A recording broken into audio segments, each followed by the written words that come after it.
Hinkwerhu ka hina Xikwembu xi ta hlamula swikhongelo swa hina. Ni vula tano ni ku hinkwerhu ka hina Xikwembu xi ta hlamula swikhongelo swa hina. Siku rin'wana mhani van'wana va ya hardware va ya xava material ya ku belerisa yindlu. Va ku ka mina ni na ku vilela ndzeni ka mbilu ya mina hi mhaka ku mapulanki va ri a ma twanani na mati. Ende hi nkarhi luwa a ku ri nkarhi luwa wa season ya ku naka timpfula. Xivilelo xa vona a ku ri mhaka ku mapulanki lamawani ma nga neriwi mpfula. Hi ku loko mapulanki ma neriwa hi mpfula ma onhaka. Loko na ha tshamile kwala mutini wa vona ni twa ka makhelwani va ri ku rileni hi leswi dyambu a ri hisa xiswona. Va ku ingaku pfula yi nga na hi mhaka ku va rimini. Swivutiso swi ta endzeni ka mbilu ya mina ku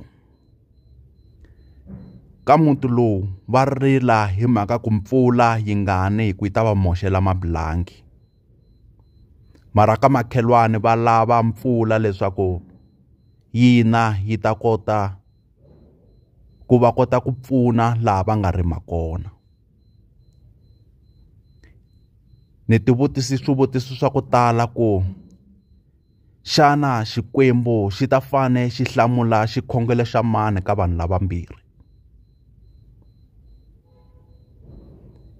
And indeed mpfula a yi nangi hi nkarhi lowu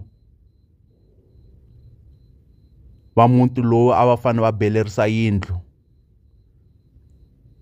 Yi sungule ku na mpfula ntsena loko se va belele mapulanki hinkwawo ehenhla ka yindlu.